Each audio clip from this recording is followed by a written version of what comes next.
నమో బ్రహ్మాదిభ్యో బ్రహ్మ విద్యా సంప్రదాయ కర్తుభ్యో వంశ ఋషిభ్యో మహద్భ్యో నమో గురుభ్యః. మంగళం గురుదేవాయ మహనీయ గుణాత్మనే సర్వలోకశరణ్యాయ సాధురూపాయ మంగళం. హరిః ఓం. యస్య ప్రసాదాదహమేవ సర్వం మయ్యేవ సర్వం పరికల్పితం చ ఇత్తం విజానామి సదాత్మరూపం తస్యాంగ్రి పద్మం ప్రణతోస్మి నిత్యం. బ్రహ్మానందం పరమసుఖదం కేవలం జ్ఞానమూర్తిం ద్వంద్వాతీతం గగన సదృశం తత్వమస్యాదిలక్ష్యం ఏకం నిత్యం విమలమచలం సర్వదీ సాక్షిభూతం భావాతీతం త్రిగుణరహితం సద్గురుం తం నమామి. నమో గురుదేవ. ఈరోజు మనం భగవద్గీత యందు 4వ అధ్యాయము జ్ఞానయోగము. శ్రీకృష్ణ పరమాత్మ మనందరి లోపట ఈశ్వర చైతన్యం ఉంది అని, ఈశ్వర చైతన్య స్వరూపంగా ఉన్న ఆత్మయే మీ యొక్క స్వస్వరూపము అనే జ్ఞానాన్ని ప్రతి ఒక్కరూ కూడా గ్రహించాలి అంటున్నారు. మీరందరూ కూడా దేహ సంబంధమైనటువంటి కార్యాల నిమిత్తంగానే జీవిస్తున్నారు. దేహ సంబంధమైన కార్యాలను చేయడంలో ధర్మాన్ని విడిచిపెట్టడానికి కూడా సిద్ధంగా ఉంటున్నారు. ఎందుకు అంటే ఈ దేహంతో మీరు అనుభవించే సుఖాలు ఏవైతే ఉన్నాయో వాటి కోసమే మీరందరూ కూడా జీవిస్తున్నారు. అవి ఎంత అనుభవించినా తరిగిపోనటువంటి ఒక అడుగు లేనటువంటి పాత్రలో నీళ్లు పోస్తే ఎలాగైతే పాత్ర నిండటం కుదరదో, అదే విధంగా ఈ దేహ సంబంధమైన విషయాలకు సంబంధించి అవగాహన లేకుండా అనుభవించిన ఏదైతే విషయ సుఖాలుంటాయో ఇవన్నీ కూడా మిమ్మల్ని భగవంతుడికి దూరం చేస్తాయి. అంటే మనమందరం బ్రతుకుతున్నామంటే ఎందుకు బతుకుతున్నామో ఆ బ్రతుకులో సాధించవలసినటువంటి సత్యం ఏముందో ప్రతి ఒక్కరూ కూడా తెలుసుకోవాలి అంటారు. పారమార్థికమైన సత్యం తెలియకుండా బ్రతికే బ్రతుకులో ఆనందము ఉండదు. ఆనందం అంటే మేం జీవించేటటువంటి విషయాలలో ఆనందం ఉంది కదండి. ఆనందం లేదు అని అంటారేంటి అంటే మీరు అనుభవించే ఆనందంలో దుఃఖం పర్వతమేవచ సుఖం అల్పం అంటారు. అంటే ఒక బిందువంత సుఖం కోసం అని చెప్పేసి పర్వతం అంత కష్టపడుతున్నారు. ఏ విషయాన్నైనా విచారణ చేయమంటారు. అందుకే వశిష్ఠుడు శ్రీరామచంద్రుడికి 4 విషయాలు బోధ చేస్తారనమాట. మోక్షం పొందాలి అని మీరు అనుకుంటే మాత్రం మొదట మీ యొక్క మనస్సు నిగ్రహం ఉండాలి. దానినే శవము అంటారు. తర్వాత విచారణ ఉండాలి. ఒక పని చేస్తున్నాం, ఒక భోజనం చేస్తున్నాం, ఒక ఊరెళ్తున్నాం, ఇలా దేహ సంబంధమైన విషయాలలో ఒక పని చేస్తున్నామంటే విచారణ లేకుండా చేసిన పని అది మీకు దుఃఖాలనే ప్రసాదిస్తుంది తప్ప సంతోషాలను ఇవ్వదు. కాబట్టి విచారణ ఉండాలి, శమము ఉండాలి, సంతోషం ఉండాలి. సంతోషం అంటే ఎంత సంతోషం ఉండాలి. మనం ఇప్పుడు నాకు ఇడ్లీ అంటే ఇష్టం అని చెప్పేసి నేను తినటం ప్రారంభించా. ఒక 4 ఇడ్లీలు తిన్న తర్వాత 5వ ఇడ్లీ తిందామంటే అది నాకేమవుతుందంటే దుఃఖం అవుతుంది. ఎందుకు దుఃఖమైంది? ఇడ్లీ అంటే ఇష్టమే కదా. ఇడ్లీ ఎందుకు తింటున్నాను? అన్ని రకాలటువంటి పదార్థాలలో నేను ఇడ్లీనే ఎంచుకోవడానికి కారణం ఏంటంటే దాని మీద నాకున్నటువంటి ప్రేమ. అంటే నేను ఇడ్లీ తింటున్నప్పుడు సంతోషం కలగాలి. మరి ఒక మోతాదు దాటి తింటున్నప్పుడు దానికి ఏమవుతుంది? మోతాదు దాటినప్పుడు దుఃఖం వస్తుంది.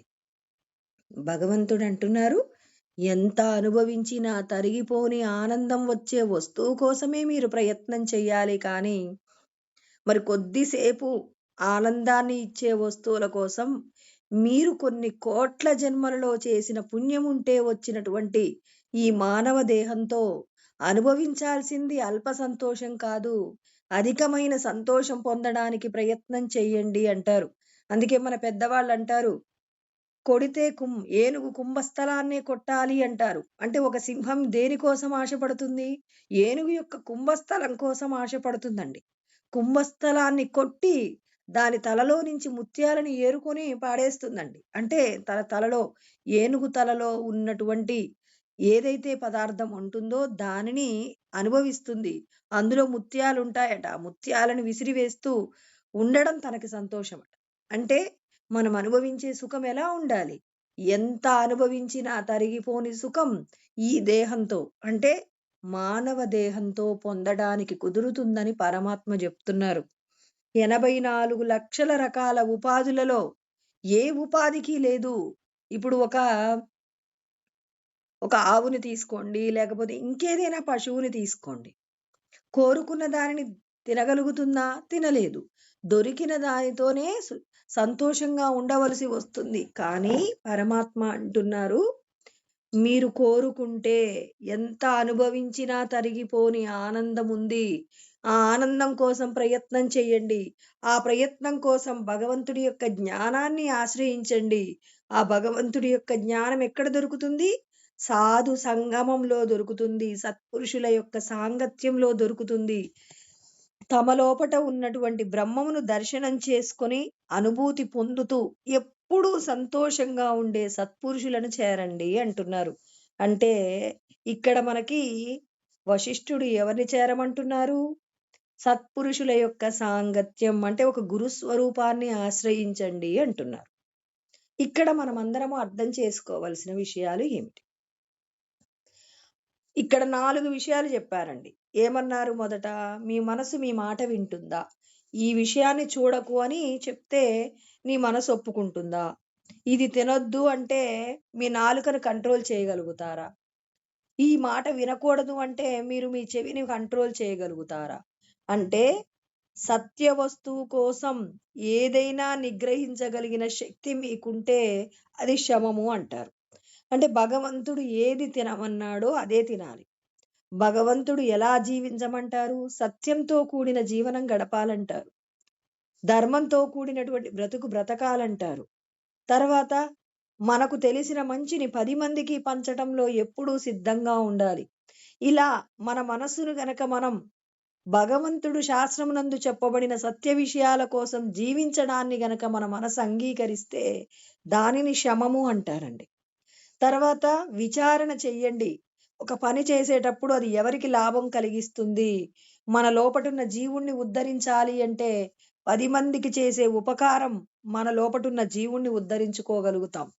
తర్వాత దేహ సంబంధమైన స్వార్థపు ఆలోచనలతో జీవించామనుకోండి, అది మనకేమవుతుంది అంటే మరొక శరీరాన్ని తెచ్చిపెడుతుంది. అంటే ఇక్కడ మనం అందరం అర్థం ఏం చేసుకోవాలి?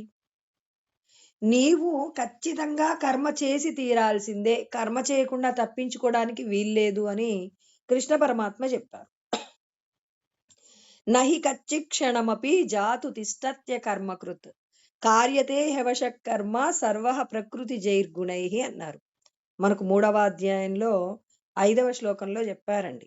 ఒక్క క్షణం కూడా కర్మ చేయకుండా ఉండలేరు ఏ ఒక్కరు కూడా. ఎందుకంటే మనం మెలకువతో ఉన్నంత సేపు మన మీద త్రిగుణాల మాయ ఉంటుంది కాబట్టి, త్రిగుణాల మాయ యొక్క శక్తి చేత మనం ఏం చేస్తాం? ఖచ్చితంగా కర్మ చేస్తూనే ఉంటాం. మరి మనం కర్మ చేస్తున్నప్పుడు ఒక్కొక్కసారి చూడండి, మన ప్రమేయం లేకుండానే మంచి చోటికి వెళ్తాం. మన ప్రమేయం లేకుండానే చెడ్డ ప్లేస్‌కి వెళ్తాం. మనకు తెలుసు పలానా వాళ్ళ ఇంటికెళ్తే మనకు చెడు జరుగుతుంది, అవమానం జరుగుతుందని తెలిసినా, మనం కొన్ని కొన్ని సందర్భాలలో అక్కడికి ఎందుకు వెళ్ళామో కూడా మనం తెలుసుకునే లోపు మనం అక్కడికి వెళ్ళిపోతాం. ఎందుకెళ్ళిపోయారు? ఒక్కొక్కసారి మనం దేవాలయానికి వెళ్ళాలి అనుకోమండి. ఏదో దారిలో వెళ్తున్నాం ఏదో పని మీద. మనకు బాగా పరిచయం ఉన్న వాళ్ళు కనపడ్డారు. ఇప్పుడే వెళ్దాం మనిద్దరం కలిసి గుడిలోకి వెళ్లి ఇక్కడ ఒక 2 నమస్కారాలు చేసి అంటే ఒక 3 ప్రదక్షిణ చేసి నమస్కారం చేసి వెళ్ళిపోదాం రండి అంటే మనకు తెలియకుండానే దేవాలయానికి కూడా వెళ్తాం. దేవాలయానికి వెళ్ళాలనుకోలేదు. కానీ వెళ్ళాము. ఎందుకు వెళ్ళాము? అంటే మన లోపటున్నటువంటి త్రిగుణాల మాయ, మీరు పూర్వజన్మలలో చేసినటువంటి ఏదైతే గుణాలతో కూడి చేసినటువంటి కర్మ వల్ల కలిగినటువంటి ఆ సంస్కారాన్నే ప్రారబ్ధ కర్మ అంటారు. ఆ ప్రారబ్ధ కర్మ నిమిత్తం మీరు ఎప్పుడు ఎక్కడికి వెళ్ళాలో అంతా కూడా ఈశ్వరుడు నిర్ణయిస్తూ ఉంటారు. అలా నిర్ణయించేటటువంటి కర్మలో మీరు ప్రయత్నము చేత కొన్నింటిని ఆపగలరు అంటున్నారు పరమాత్మ. ఎలా ఆపగలరు? ఇష్టం లేని ఇప్పుడు రోటిలో తలబెట్టేసి రోకలి పోటుకి భయపడతారా? భయపడకూడదు. రో రోటిలో తల పెట్టక పూర్వమే ఆలోచించుకోవాలి. ఇందులోకి నేను వెళ్ళవచ్చా? వెళ్ళకూడదా అని. అదే విధంగా మనల్ని అవమానిస్తారు అనేటటువంటి ఇంటికి వెళ్ళాలా? వద్దా? అనేది మరి భగవంతుడు నిర్ణయించారు గదండీ! నేను ఈరోజు అక్కడికి వెళ్ళి అవమానం పొందాలి అని నిర్ణయించారన్నారు గదా! అందుకే నేను వెళ్ళాను అనకూడదు. ఇక్కడ భగవంతుడు జెప్తున్నారు.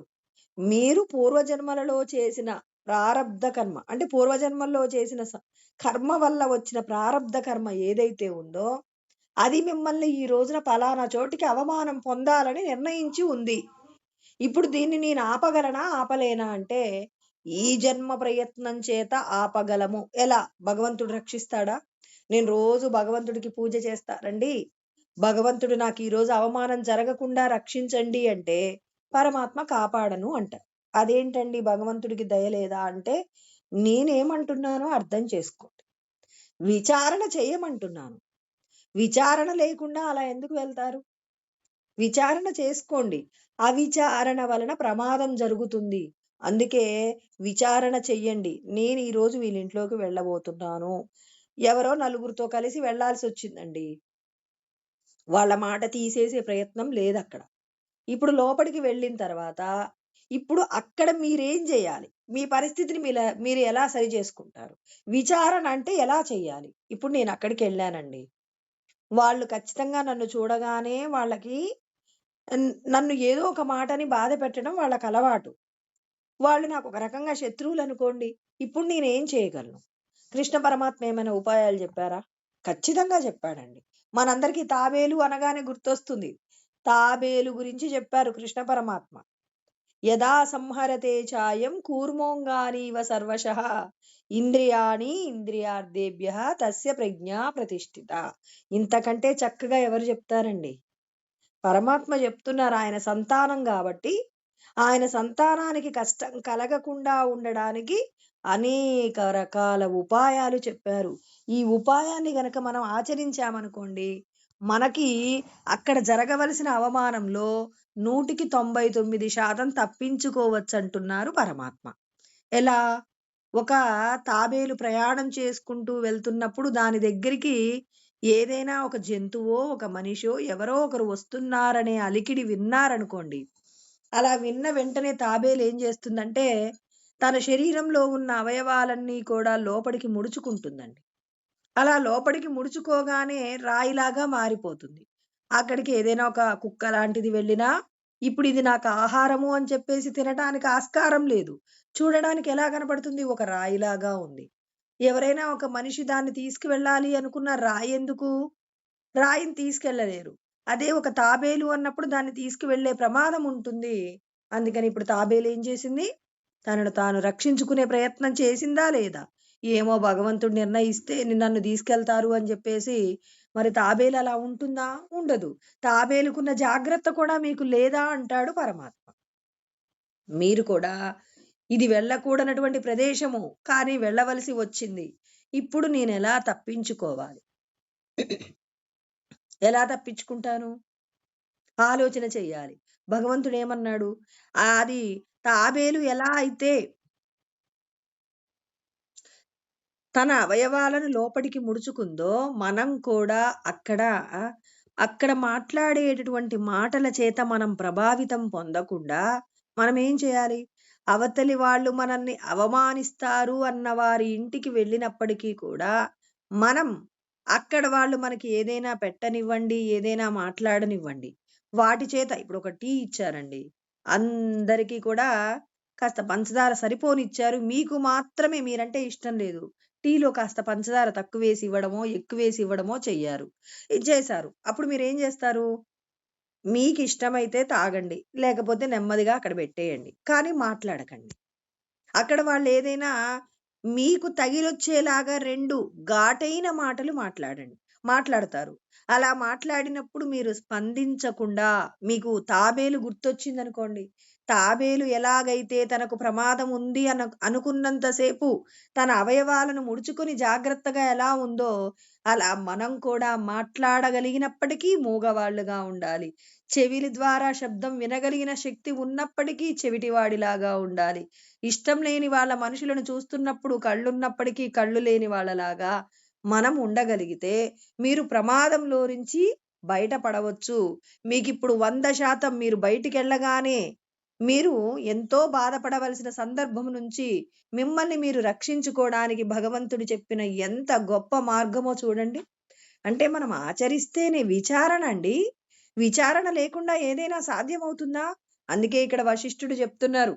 మీరందరూ కూడా కష్టంలో నుంచి బయటపడాలి అని మీరనుకుంటున్నారా? ప్రతి ఒక్కరూ కూడా జ్ఞానంతో కూడిన కర్మ చెయ్యాలి అంటే దానికి విచారణ అనేది ఖచ్చితంగా ఉండాలి. అందుకే 4 విషయాలలో కనీసం ఒక్క లక్షణం కోసం మీ ప్రాణాలు ఒడ్డి అయినప్పటికీ కూడా ఈ ఒక్క నియమాన్ని పాటించగలిగేలాగా మీ జీవితంలో చూసుకోండంటున్నారు. 1 శమము, మనస్సును నిగ్రహించండి. 2 విచారణ, 3 సంతోషము, తర్వాత 4 సత్పురుషుల సాంగత్యము. ఈ 4 కూడా ప్రతి ఒక్కరి జీవితంలో ఉండాలి.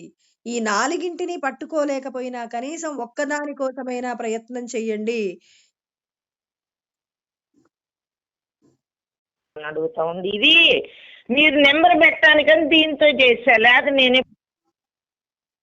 కృష్ణ పరమాత్మ ప్రతి ఒక్కరికి కూడా తెలిసినటువంటి జ్ఞానాన్ని మీరందరూ కూడా ఆచరింప చేసుకున్నప్పుడు మాత్రమే మీరు ముక్తిని పొందుతారు. కానీ ఎంత జ్ఞానమున్నా, ఎంత సత్పురుషుల సాంగత్యమున్నా, మిమ్మల్ని మీరు తెలుసుకోగలిగినటువంటి శక్తిని మీరు సంపాదించాలి అంటే విచారణ ఖచ్చితంగా ఉండాలి. విచారణ చేత మీ మనస్సును మీరు నిగ్రహించుకోవడం రావాలి. ఒక పని చేస్తున్నారంటే సంతోషం కోసం చెయ్యాలి. ఏదో కాసేపు అనుభవించే సంతోషం కాదు, శాశ్వతమైన సంతోషం. ఈ శరీరంతో ఉన్నప్పుడు సంతోషం. ఇప్పుడు ఒక పని జరిగిందనుకోండి, ఇప్పుడు మనం ఎవరికైనా దానం చేశామనుకోండి, ఆ దానం చేసినప్పుడు మనకు కొంత కష్టం కలగవచ్చు. అంటే మనకున్న సంపదను కొంత త్యాగం చేసినప్పుడు కొంత మనకేమవుతుంది, అయ్యో వీళ్ళకి నేను ఇంత సంపదను ఖర్చు చేశాను అనేటటువంటి ఒక చిన్న మనసులో చిన్న బెంగ ఉండొచ్చేమో. అది జ్ఞానంతో పోగొట్టుకోవచ్చు. కానీ ఒక్కొక్కసారి మనం ఏం చేయాలి, మన మనస్సుని ఒప్పించే ప్రయత్నంలో ఒక్కొక్కసారి మనం విఫలమైన ఖచ్చితంగా దానం చేస్తూ ఉండాలి. దానం చేస్తున్నప్పుడు ఆ కాసేపటి ప్రయత్నానికి చిన్నగా మనసు ఏం చేస్తుందంటే బాధపడుతుంది. కానీ అవును, మీరు చేసినటువంటి దానము చేత అందరూ పొగుడుతున్నారనుకోండి, అందరూ పొగుడుతున్నప్పుడు అప్పుడు ఆ మనసు ఏం చేస్తుంది, సంతోషం పొందుతుంది. అవును, మీరు దానం చేస్తానంటే ముందు నాకు కోపం వచ్చింది, కానీ మనం చేసినటువంటి ఇక్కడ మంచి పని వలన చాలా మంది కడుపు నిండింది. ఆకలితో ఉన్న వారికి అన్నం పెట్టాం, వాళ్ళందరూ పరమ సంతోషంతో తిన్నారు. తిన్న తర్వాత వాళ్ళు ఎంతగా మనల్ని ఆశీర్వాదం చేశారు, మీరు మీ కుటుంబం బాగుండాలి అని చెప్పి ఎంత మనస్ఫూర్తిగా వాళ్ళందరూ కూడా సంతోషాన్ని కనబరిచారో అని మన మనసు ఏం చేస్తుందంటే మళ్ళీ మళ్ళీ చెప్తుంది, ఇలాంటి పనులే అప్పుడప్పుడు చేస్తూ ఉండు. మనం భోజనానికి మనం బంధువులందరినీ పిలుస్తాం, కానీ వాళ్ళందరూ మన భోజనాన్ని తినేసి ఎవరో ఒకరు ఏదో ఒక లోపం చెప్పేసి వెళ్ళిపోతుంటారు. కానీ ఆకలితో ఉన్న వారికి పెట్టినటువంటి భోజనం, కష్టంలో ఉన్న వారికి చేసిన సహాయం, మరి ఇవన్నీ కూడా మనకి ఏమవుతాయి, అప్పటికప్పుడు కొంచెం కష్టం కలిగిస్తాయి, కానీ తర్వాత చాలా ఆనందాన్ని, ఆత్మసంతృప్తిని ప్రసాదిస్తాయి అనేటటువంటి విషయ జ్ఞానాన్ని మన మనసుకు రుచి చూపించాలన్నమాట. అంటే మన మనసుకు రుచి చూపించాలంటే ఏం జరగాలి ఇక్కడ, మనసు మొదట్లో ఒప్పుకోదు. ఒప్పుకోనటువంటి మనస్సుకు మనం ఏం చేయాలి, విషయాన్ని బలవంతంగానైనా అలవాటు చేయించాలి అంటున్నారు. అంటే మన మనస్సండి పూర్వజన్మ యొక్క సంస్కారాలన్నీ కూడా, అంటే మనం భగవంతుడి నుంచి విడిపడిన తర్వాత దేహ సంబంధమైన సుఖాల కోసమే మన జీవితం కొనసాగుతుంది కదా! మనం పూర్వజన్మల్లో ఏదో పొందలేకపోయాము. మరి ఎవరినో కోపగించుకున్నాము. వాళ్ళ మీద శత్రుత్వం తీరలేదు. ఇలాంటి ఈ సంస్కారాలన్నీ మూటగట్టుకొని ఈ శరీరంలోకొచ్చాము. ఈ శరీరంలోకొచ్చాక ఎవరితో ఒకరితో సంతోషంగా ఉండే ప్రయత్నం. ఎవరైనా మనకు కోపంగా ఉంటే వాళ్ళ మీద శత్రుత్వాన్ని కొనసాగించడం. ఇలా మనం ఏం చేస్తుంటాం? మన జీవితాన్ని ఇలా సాగిస్తూ ఉంటాం. ఈ జన్మ ప్రయత్నం చేత సత్పురుషులైనటువంటి ఆత్మానుభూతిని పొందినటువంటి సద్గురువుల దగ్గరికి వెళ్ళి వాళ్ళ యొక్క ఆచరణ చేత మనం కూడా మనం చేసే కర్మలలో ఉన్నటువంటి ఏవైతే దుష్కర్మలుంటాయో, అంటే ఇతరులకు హాని చేసేటటువంటి దుష్కర్మలుంటాయో వాటిని ఏం చేయాలి? సత్పురుషులు ఎలా వాళ్ళు కర్మను చేస్తున్నారు? ఎలా అంటే వాళ్ళకి కోపం వచ్చిందండి. మనం ఆత్మానుభూతిని పొందినటువంటి సద్గురువుల పక్కన ఉన్నప్పుడు మనకి ఎటువంటి జ్ఞానం అర్థమవుతుందంటే వాళ్ళకి కోపం వస్తే ఎలా ప్రవర్తిస్తున్నారు, మనకి కోపం వస్తే ఎలా ప్రవర్తిస్తున్నామో విచారణ చెయ్యండి. వాళ్ళకి కోపం వస్తే వాళ్ళు ఏం చేస్తారంటే, ఇప్పుడు నేనే ఉన్నానండి, మా అబ్బాయి తప్పు చేశాడు, కోపం వస్తుంది, నాకు కోపం వచ్చింది. కోపం రాగానే నేను వెంటనే ఆ పిల్లవాడిలో గురువు గారిని చూశాను. చూడగానే గురువు గారిని అయితే నేను తిడతానా? తిట్టను. గురువుగారే అలాంటి పని చేశారు అనుకుందాం. అలాంటి పని చేస్తే ఇప్పుడు నేను చెప్పే మాటను ఎలా చేస్తాను? మార్చుకుంటాను. అక్కడ జరిగింది తప్పు అని చెప్పడానికి ఇంతకుముందు నా కొడుకు అన్నప్పుడు నేనేం చేస్తాను? చాలా గంభీరమైన స్వరాన్ని వాడి అతన్ని ఏం చేస్తాను? విమర్శిస్తాను, దండిస్తాను. కానీ అక్కడ ఉన్నది గురుస్వరూపము అన్నప్పుడు నేను అక్కడ జరిగిన విషయాన్ని అది తప్పు అని చెప్పే ప్రయత్నంలో సున్నితంగా మాట్లాడే ప్రయత్నం చేస్తాను. అంటే కోపాన్ని నేనేం చేశాను? 100% ఉన్న కోపాన్ని 0కి చేసేసి నెమ్మదిగా ఇలా చేసి ఉండకుంటే బాగుండేది, ఇలా చేయడం వల్ల అక్కడున్న వాళ్లకు ఇబ్బంది జరిగింది అని చెప్పి మాట తీరులో మార్పు వచ్చిందా లేదా? వచ్చింది కదండి. ఇక్కడ గురుస్వరూపం అంటే ఎవరు? గుణ రూపములు లేకుండా మన శరీరాన్ని నడిపించే శక్తి ఏంటి? గురుస్వరూపము. ఇలా వాళ్ళు ఏం చేస్తారు? సత్పురుషులు అలా వాళ్ళు ఎంతటి తీవ్రమైనటువంటి పాపాలు చేసినా వాళ్ళు ఏం చేస్తారు? వాళ్ళ కోపాన్ని 0 చేసుకొని చాలా ప్రశాంతంగా నెమ్మదిగా అవతలి వాళ్ళకు అర్థమయ్యేలాగా చెప్తారు. అలాంటి తెలివితేటలు సత్పురుషుల యొక్క సాంగత్యము చేత మన లోపట ఉన్నటువంటి లోపాలను పోగొట్టుకోవడానికే సత్పురుషుల సాంగత్యం కావాలన్నారు. అంటే తన కోపాన్ని తగ్గించుకుని అవతలి వారి మీద ఉన్నటువంటి ఏదైతే అంటే వాళ్ళు చేసిన తప్పుకి దండించే తీరులో ఉన్నటువంటి ఏమంటారు దాన్ని? ఆ ప్రవర్తన. అంటే వేరొకరు తప్పు చేసినా దండించడంలో వారు అనుసరించిన పద్ధతులన్నీ కూడా మన జీవితంలో కూడా మనం పాటించాలి. అంటే అందరికీ కోపం వస్తుందండి, అందరూ మాట్లాడతారు. మాట్లాడిన తీరులో ఆత్మానుభూతి పొందినటువంటి గురువు గారు ఎలా ఉంటారు అంటే చాలా సున్నితమైనటువంటి స్వభావం కలిగి ఉంటారు. ఎందుకు అంటే ఏ ఒక్కరిని కూడా ఇబ్బంది పెట్టేటటువంటి మనస్తత్వం వాళ్ళకు లేకుండా ఉంటుంది. మరి మనం ఎందుకు అలా ఉండకూడదు? మనం ఎందుకు అలా మనకి కోపం రాగానే గట్టి గట్టిగా మాట్లాడడం, అవతలి వాళ్ళను దండించే ప్రయత్నం చేయడం? అంటే మనకు ఏది సంతోషాన్ని ఇస్తుందో, ఏది దుఃఖాన్ని ఇస్తుందో, ఏది ప్రమాదమో, ఏది మనల్ని గట్టెక్కిస్తుందో అనే విషయాల గురించిన విచారణ లేకపోవడం వల్ల మనం అందరం ఏం చేస్తామంటే ఆ క్షణంలో కలిగినటువంటి కోపము చేత మనం ఏం చేస్తామంటే ఉద్రిక్తతను పొంది మనం ప్రవర్తించకూడని తీరులో ప్రవర్తించడం వలన మనం మనశ్శాంతిని పోగొట్టుకుంటున్నాం కదండి. కృష్ణ పరమాత్మ అదే చెప్తున్నారు. మీరందరూ కూడా ఎంత అనుభవించినా సంతోషాన్ని పొందడానికి కావలసిన అర్హతనే పొంది ఉన్నారు, కానీ ఇప్పుడు కాసేపు సంతోషంగా ఉండి ఇంకో గంట మనశ్శాంతి లేకుండా బతకడానికైతే మీరు పుట్టలేదు. దీనికి మానవ జన్మ అవసరం లేదు. మానవ జన్మను మీరు పొంది ఉన్నారంటే మీ యొక్క మానసికమైనటువంటి స్థితి ఎలా ఉండాలి? పరమ ప్రశాంతంగా ఉండాలి. ప్రశాంతంగా ఉన్నప్పుడు మాత్రమే మీరేదైనా చేయగలుగుతారు కానీ, ప్రశాంతత లేని చిత్తమునందు భగవంతుడి యొక్క ఉనికిని మీరు గమనించలేరు అని చెప్పేసి కృష్ణ పరమాత్మ చెప్తున్నారు. మనము ఏం చేస్తాం? తపస్సు చేత, ధ్యానము చేత మనం ఏం చేస్తామంటే భగవంతుణ్ణి తెలుసుకోవడానికి కావలసినటువంటి ఆత్మజ్ఞానాన్ని పొందాలి. అంటే తపస్సు చేయడము అంటే ఏంటి? శరీరము, మనస్సు, వాక్కు ఎలా ఉండాలి? భగవంతుడు శాస్త్రమునందు చెప్పబడిన విషయాలను తెలుసుకొని మన మనస్సు కానివ్వండి, లేకపోతే మన మాట తీరు కానివ్వండి, మన శరీరంతో మనం చేసే కర్మ కానీ ఎలా ఉండాలి? శుద్ధంగా ఉండాలి. ఆ శుద్ధత ఎలా వస్తుంది?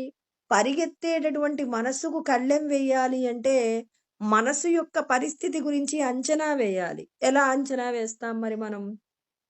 అసలు మన మనసు యొక్క పనితీరు ఎలా ఉంటుందో తెలియాలి. ఇప్పుడు ఒక వ్యక్తిని మనం ఏదైనా ఒక పని నిమిత్తం వినియోగించుకోవాలంటే అతని యొక్క శక్తి సామర్థ్యాల అంచనా వేస్తామా లేదా? ఇప్పుడు మీ ఇంట్లో ఏదో ఒక చిన్న గుంట తీయాలండి.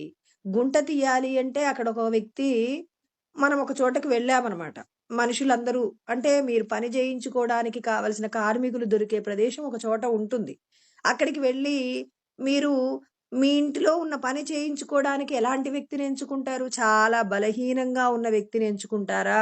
కాస్త దృఢంగా ఉన్న వ్యక్తిని ఎంచుకుంటారా? అంటే మీ దగ్గర చేసే పనిని బట్టి ఏం చేస్తారు? మట్టి పని చెయ్యాలి కాబట్టి కాస్త దృఢంగా, హుషారుగా ఉన్న మనిషిని తెచ్చుకుంటారు. అంటే ఒక పని చేయించుకోవడానికి మనం ఒక మనిషిని ఎంచుకోవడంలో అతని యొక్క దృఢమైనటువంటి తత్వాన్ని మనం అంటే అతని యొక్క దృఢతత్వాన్ని మనం అర్థం చేసుకొని తీసుకొచ్చుకుంటున్నాం. అదే విధంగా మన మనసు ప్రశాంతంగా ఉండాలంటే మనస్సుకు మనం ఏం చేయాల్సి ఉంటుంది? ఖచ్చితంగా మనసు యొక్క లక్షణాలు తెలుసుకోవలసి ఉంటుంది. అంటే ఇక్కడ మన మనసు 7 భాగాలు వాయుతత్వము, ఒక భాగం మాత్రమే స్థిరంగా ఉండగలిగినటువంటి ఆకాశతత్వాన్ని కలబోసుకుని ఉంది కాబట్టి మనస్సు ఎప్పుడు వాయువు కంటే కూడా వేగంగా పరిగెడుతుంది. ఎందుకు? వాయుతత్వం 7 పాళ్ళు ఉంది కాబట్టి మనస్సు చాలా వేగంగా ఇప్పుడు నేను కాశీ గురించి అనుకున్నాననుకోండి, వెంటనే మనసు ఏం చేస్తుంది? కాశీలో ఉన్నటువంటి గంగను చూస్తుంది. తర్వాత కాశీ విశ్వేశ్వరుని చూస్తుంది. హిమాలయాలు అనగానే హిమాలయాల దగ్గరికి వెళ్ళి హిమాలయాల యొక్క చల్లదనాన్ని కూడా ఆస్వాదిస్తుంది. ఎలా చేయగలుగుతుందండి ఇది? అంటే దానికి ఉన్నటువంటి మరి ఏదైతే వాయుతత్వం ఉందో ఆ వాయుతత్వం చేత చేయబడుతుంది. ఇలా వెళ్ళగలిగిన మనస్సుకు మనం ఏం చేయాలి? నిగ్రహ శక్తి ప్రసాదించాలి. ఎలా ప్రసాదించగలుగుతామంటే విచారణ చేయించాలి. నువ్వు శాశ్వతమైన వస్తువు కావాలనుకుంటున్నావా? ఈ శరీరంతో ఉన్నన్ని రోజులు మాత్రమే సంతోషంగా ఉండాలనుకుంటున్నావా? ఈ శరీరం పడిపోయిన తర్వాత కూడా నీకు ఆనందం కలగాలంటే ఇప్పుడు నువ్వేం చేయాలి? నీవెవరో నువ్వు తెలుసుకోవాలి అని చెప్పి మనస్సుకు ధ్యానం చేయించడం నేర్పించాలి. ధ్యానం చేయడంలో ఏమవుతుందంటే పరిగెత్తేటటువంటి తత్వం ఉన్న పిల్లవాడు ఎవరైనా ఉంటే చిన్న పిల్లలకి చాలా మంది చేస్తుంటారు. అంతవరకు ఎందుకండి?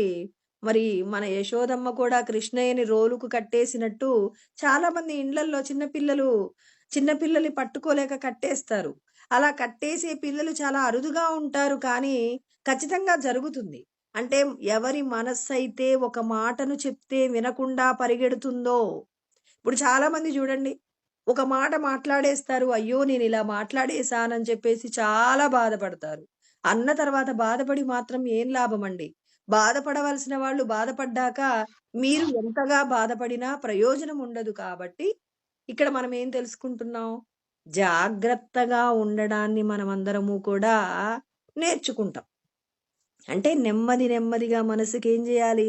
ట్రైనింగ్ ఇవ్వాలి. నేను మాట్లాడే మాటల చేత ఎవరు బాధపడకూడదు. బాధపడకుండా ఉండాలంటే ఏం చేస్తే సాధ్యమవుతుంది? కాసేపు కళ్ళు మూసుకొని మన యొక్క దృష్టిని గనక లోపట ఉన్న ఈశ్వర తత్వంతో గనక మనం మమేకం చేసాం అంటే ఇప్పుడు మీ మనస్సును హృదయంలో లేకపోతే ఏమంటారు త్రికూటమి యందు లేకపోతే సహస్రారం యందు, ఇలా మీకు ఎవరికి నచ్చినట్టుగా వాళ్ళు మీ దృష్టిని కాసేపు లోపలికి చూస్తూ మీరు ధ్యానం చెయ్యండి అన్నారనుకోండి. అప్పుడు ఏం చేస్తారు? అలా ధ్యానం చేస్తున్నప్పుడు మనస్సు ఉదాహరణకి ఒక్క క్షణానికి అదొక 1000 ప్రదేశాలకు వెళ్తుందనుకోండి. ఇప్పుడు దానికేం చేస్తాం? ఒక్క విషయం చూసే ప్రయత్నం చేయిస్తాం. ఇలా మనం ఒక గంట సేపు గనక ధ్యానం చేస్తున్నప్పుడు మన మనసు ఏమవుతుందంటే, మనం మెలకువతో ఉన్నప్పుడు ఎక్కువ విషయాలు చూస్తాం. కానీ ధ్యానంలో ఒక వస్తువు మీద దృష్టిని లగ్నం చేసినప్పుడు ఒక 10 విషయాలో, 5 విషయాల గురించో ఆలోచన ఉంటుంది. మిగిలిన విషయాల గురించిన ఆలోచన ఏమీ ఉండదు. అంటే దానికేం చేశాం? పరిగెత్తేటటువంటి ఉన్న తత్వానికి మనం ఏం చేశాం? చాలా తక్కువ స్థాయిలో, అంటే బాగా పరిగెడుతున్న పిల్లవాడిని తాడు పెట్టి కట్టేస్తే చాలా పొడవైన తాడు కట్టేసాం. వాడక్కడ కొద్ది దూరం మాత్రమే నడవగలుగుతాడు. చుట్టూ చాలా దూరం నడవగలుగుతాడా? నడవలేడు. ఎందుకు నడవలేడు? వాడి కాలుకి ఏం చేసాం? తాడుతో కట్టేసాం. మన మనసుకు కూడా అలా కళ్ళెం వెయ్యటమే ధ్యానమండి. ఇలా పరిగెత్తే మనస్సుకు నిలకడగా నిలబడి మనం ఏం చేయవచ్చు? మనస్సు ద్వారా మనకు కావలసిన పనులు చేయించుకోవాలి అంటే, మనము జాగ్రత్త పడాలి అంటే, మనసునేం చేయాలి? ఖచ్చితంగా ధ్యానమునందు లగ్నం చేసినప్పుడు పరిగెత్తే మనసుకు కళ్ళెం వేసి జ్ఞాన విచారణతో కూడిన కర్మ చేయించగలుగుతాం. ఇదంతా ఎందుకు జరిగింది? అయ్యో! నేను ధ్యానం చేస్తున్నానండి, ఇక నాకు జ్ఞానం అవసరం లేదు అనటానికి వీల్లేదు. శుద్ధమైనటువంటి పొలమునందు విత్తనం వేస్తే ఏపుగా పెరుగుతుంది కదా! అదే విధంగా భక్తి, ధ్యానము వీటన్నింటి ద్వారా నువ్వు నిత్య జీవితం, ఈ దేహంతో నువ్వు బతికి ఉన్నంత కాలం కర్మ చేయడానికి, నీవు దేహ సంబంధమైన విషయాల కోసం పాపపు కర్మలు చెయ్యకుండా లోపట ఉన్న పూర్ణమైనటువంటి భగవత్తత్వాన్ని అర్థం చేసుకోవడానికి నువ్వేం చేస్తావు? విచారణతో కూడిన కర్మ చేయడానికి కావలసిన ఆనుకూల్యత నీ మనసుకు నువ్వు ప్రసాదిస్తావు. అంటే భగవంతుడి మీద భక్తి, తర్వాత తపో ధ్యానముల ద్వారా మనసును నిలకడ చేసి జ్ఞాన బీజాన్ని వేసి, ఆ జ్ఞాన బీజంతో నువ్వేం చేయాలి? నువ్వు చేసేటటువంటి కర్మలలో ఉన్న దోషాలను ఒక్కొక్క దానిని కూడా చాలా ప్రశాంతంగా ఏం చేయాలి? ఆ దోషాలన్నీ పోగొట్టుకుంటూ నువ్వు భగవంతుడికి చేరువవ్వాలి. ఇప్పుడు బాగా దున్ని చక్కగా చదునైనటువంటి పొలంలో విత్తనం వేసినప్పుడు ఆ విత్తనం చాలా ఏపుగా పెరుగుతుంది. ఆ పెరిగేటప్పుడు చిన్న చిన్న ఏదైనా దానికి పురుగు పట్టడం కానివ్వండి, ఏదైనా జరిగినప్పుడు మళ్ళీ ఏం చేస్తాం? దానికి మళ్ళీ వ్యాధి నిరోధకాలు ఏవైతే ఉంటాయో వాటికి సంబంధించిన ఆ పెస్టిసైడ్స్ అన్ని కూడా వాడి దానిని ఏపుగా పెరిగేటట్టు చేస్తాం. అంటే ఇక్కడ మనం అందరం కూడా ఏం చేయాలి? 4 విషయాలు. నీ మనసు నీ మాట వింటుందా? వింటుంది అంటే భగవంతుడు చెప్పే జ్ఞానాన్ని విచారణ చేసి కర్మ ఎలా ఉండాలి? కర్మఫల త్యాగ, కర్మఫలాలను త్యాగం చెయ్యాలి. ఆ స్థితికి మనం వస్తే భగవంతుడితో మమేకం అవుతాం. భగవంతుడి నుంచి శక్తి తీసుకోవడం రావాలన్నమాట. నీ కర్మలో దోషాలు ఉన్నప్పుడు నువ్వు భగవంతుడు దగ్గర నుంచి శక్తి తీసుకోలేరు. నేను రోజు 10 గంటలు ధ్యానం చేస్తానండి అంటే, ఆ 10 గంటలు ధ్యానం చేసిన తర్వాత నువ్వు చేసే కర్మ ఎలా ఉండాలంటే, లోకానికి ఉపకారం కలిగేలాంటి కర్మ జరిగినప్పుడే నువ్వు ధ్యానం చేయడం వల్ల ఫలితం వచ్చినట్టు. నేను భగవంతుడికి రోజు పూజ చేస్తానండి, భగవన్నామ స్మరణ లేకుండా నేనే పని చేయనంటే, నువ్వు చేసేటటువంటి కర్మలలో దోషాలు లేకుండా ఉండాలి. అంటే ఎవరైనా భక్తి, నాకింత జ్ఞానం ఉందండి అంటే నువ్వు చేసే పనులలో దోషం లేకుండా ఉండాలి. ఇలా నేను భక్తి ద్వారా, జ్ఞానము ద్వారా, తర్వాత ధ్యానము ద్వారా భగవంతుని తెలుసుకునే ప్రయత్నం చేస్తున్నామంటే అందరము కలిసి చేసే కర్మ ఎలా ఉండాలి? భక్తి ద్వారా వచ్చినా, జ్ఞానము ద్వారా వచ్చినా, ధ్యానము ద్వారా వచ్చినా అందరూ ఎలా ఉండాలి? స్వచ్ఛమైనటువంటి కర్మ చెయ్యాలి. స్వచ్ఛమైన కర్మ అంటే ఏంటి? ఇతరులకు హాని కలిగించని కర్మ చేసినప్పుడు నువ్వు భక్తి ద్వారా వచ్చినా, ధ్యానము ద్వారా వచ్చినా, జ్ఞానము ద్వారా వచ్చినా అందరూ చేయాల్సిన సాధన ఏంటి? పరులకు, అంటే లోకానికి ఉపకారం జరిగేలాంటి కర్మ చేసినప్పుడు నువ్వు చేసిన ధ్యానానికైనా, నువ్వు చేసిన పూజకైనా నువ్వు చేసిన జ్ఞాన సాధనకైనా విలువ ఉంటుందండి. అందుకే అంటారు, కొంతమంది భక్తి మార్గంలో, కొంతమంది జ్ఞాన మార్గంలో, కొంతమంది ధ్యాన మార్గంలో వచ్చారంటే, భక్తిలో ధ్యానం ఉండాలి, జ్ఞానం ఉండాలి. ధ్యానంలో భక్తి ఉండాలి, జ్ఞానం ఉండాలి. జ్ఞానంలో భగవంతుడి మీద భక్తి ఉండాలి, ధ్యానం ఉండాలి. అంటే అందరిలో ఈ 3 లక్షణాలు ఉండాలి. అలా ఉన్నప్పుడు మాత్రమే ఏమవుతుంది, కొంతమందండి బాగా భగవంతుడిని పూజ చేస్తారు. పూజ చెయ్యగా చెయ్యగా భగవంతుడి యొక్క అనుగ్రహం చేత ఎవరైనా మంచిని చెప్తే మంచిని స్వీకరించగలిగిన తత్వం మనసుకు అలవడిందనుకోండి, అప్పుడు ఏం చేస్తారు వాళ్ళు, ధ్యానంలో కూర్చుంటే వెంటనే భగవంతుడితో కనెక్ట్ అవుతారు. చెప్పిన జ్ఞానాన్ని కూడా వెంటనే విచారణ చేయగలుగుతారు. కొంతమంది ధ్యానము ద్వారా వస్తారు. ధ్యానంలో చాలా పవిత్రతను పొందుతారు. పొందిన తర్వాత ఒక దేవతా రూపాన్ని చూసినప్పుడు నీకు 2 చేతులెక్కి మొక్కి నమస్కారం చేయగలిగినంతగా నీ యందు గనక మాలిన్యం పోయింది అంటే, ఇప్పుడు నువ్వు ధ్యానము ద్వారా సక్సెస్ అయ్యావు. ఒక మనిషిని చూడగానే మేలు చెయ్యాలనేటటువంటి సంకల్పం నీలో కలిగిందంటే, నువ్వు ధ్యానము ద్వారా సక్సెస్ అయ్యావు. అంటే నువ్వు ధ్యానము ద్వారా వచ్చిన జ్ఞానాన్ని, భక్తిని రెండింటినీ కూడా ఏం చేయగలగాలి, స్వీకరించగలగాలి. ఇప్పుడు జ్ఞానము ద్వారా వచ్చిన వాళ్ళు కళ్ళు మూసుకుంటే భగవంతుడితో కనెక్ట్ అవ్వాలి ధ్యానంలో. తర్వాత భగవంతుడి యొక్క భక్తి, అమితమైన భక్తి ఉండాలి. ఇలా ఉండి నువ్వు చేసే కర్మ ఎలా ఉండాలి, ఈశ్వరుడిని తెలుసుకోవడానికి కావలసిన విధంగా నువ్వు విచారణతో కూడి కర్మఫల త్యాగం చేయాలి. అంటే మనమందరము కూడా భగవంతుడి మీద భక్తి కలిగి ఉండాలి, ఈశ్వరుడి యొక్క జ్ఞానాన్ని తెలుసుకోవాలి, ధ్యానమునందు మన మనస్సును నిగ్రహించి పరమాత్మను తెలుసుకోవడానికి కావలసినటువంటి, అంటే మనం రోజు చేసేటటువంటి కర్మలలో ఉన్న అశుద్ధాన్ని పోగొట్టుకోవాలి. అశుద్ధం అంటే దేహ సంబంధమైన కర్మల కోసం పాపపు కార్యాలు చేయడం, ఇతరులను మోసం చేయడం, భగవంతుడు చెప్పిన ధర్మాన్ని పక్కకు పెట్టడం చేశామనుకోండి, నీకు ఇన్ని తెలిసినా ప్రయోజనం ఉండదు. కాబట్టి సత్పురుషులను చేరండి మొదటిది. తర్వాత ఏ పని చేసినా సంతోషం కోసం చెయ్యండి. శాశ్వతమైన సంతోషం కోసమే కర్మ చెయ్యండి, కానీ తాత్కాలికమైన సుఖాల కోసం కర్మ చెయ్యకండి. దానికోసం విచారణ చెయ్యాలి. అలా విచారణ చెయ్యాలంటే మీ మనసు ఎప్పుడు నేను ఈ శరీరం కాదు ఆత్మని అనేటటువంటి సుస్థిరతను సంపాదించుకునేలాగా చేసి, మీరు ఎవరైతే కర్మ చేస్తారో వాళ్ళు మోక్షాన్ని పొందగలుగుతారని చెప్పేసి వశిష్ఠుడు చెప్పినటువంటి జ్ఞానాన్ని శ్రీరామచంద్రుడిగా విని మళ్ళీ కృష్ణ స్వరూపంగా మనకిక్కడ అర్జునుడి ద్వారా జ్ఞానబోధ చేస్తూ ఉన్నారు. అందుకే ఆయన అంటున్నారు యదృచ్ఛా లాభ సంతుష్ట అంటున్నారు. యదృచ్ఛా లాభ సంతుష్ట అంటే ఏంటంటే, ఇప్పుడు మీరు ఏ కుటుంబంలో అయితే పుట్టారో, మీకు ఎవరెవరైతే తల్లిదండ్రులుగా ఉన్నారో, మీకెంత సంపదలైతే ఉన్నాయో, మీకు ఏదైతే అంటే ఈ శరీరంతో మీకు కల్పించబడినటువంటి ఏవైతే సౌకర్యాలు, కంఫర్ట్స్ ఉన్నాయో, వీటన్నింటి చేత సంతోషంగా ఉంటున్నారా లేదా? అయ్యో నేను అందంగా లేను అని బాధపడుతున్నారు. అప్పుడు భగవంతుడు చెప్పిన నియమం వదిలేశారు.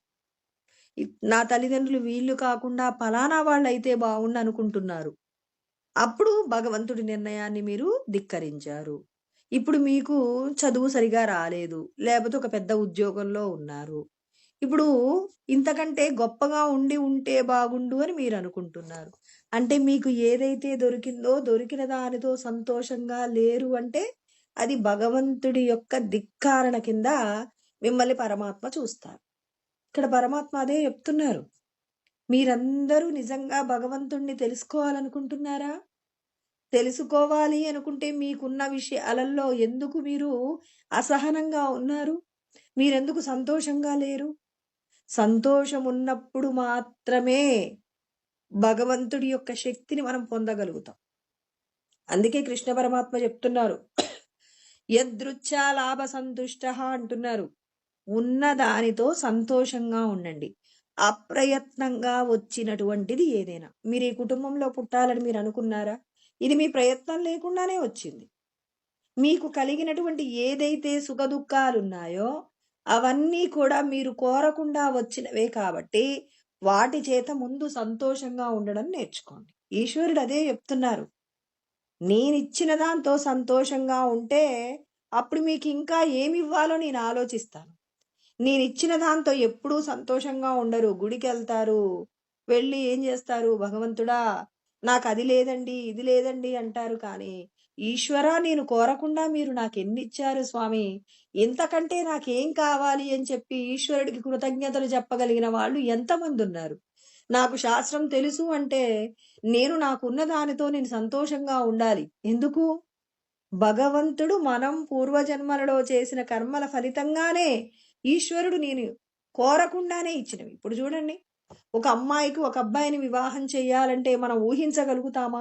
వీళ్ళనే చేయగలుగుతాం, వీళ్ళనైతే బాగుండు అనుకుంటామేమో కానీ ఖచ్చితంగా చేస్తామన్న గ్యారంటీ ఉందా? లేదు. అందుకే పెద్దవాళ్ళు ఏమంటారు? మరి వివాహాలు అనేది భగవంతుడి యొక్క నిర్ణయం, స్వర్గంలో నిర్ణయించబడతాయి అని చెప్పేసి అంటారు. అంటే మీ పుట్టుకలో కానివ్వండి, మీ వివాహంలో కానివ్వండి, మీకు కలిగే సంతానంలో కానివ్వండి, మీకొచ్చే ఉద్యోగాలలో కానివ్వండి, మీకున్న కీర్తి ప్రతిష్టలు కానివ్వండి, ఏవైనా మీరు కోరకుండానే మీ యొక్క ప్రయత్నం లేకుండానే వచ్చి ఇందులో మీ యొక్క ప్రయత్నాలు ఏముంటాయా? కొంతమంది చూడండి గొప్ప పండితుల ఇంట్లో పుడతారు.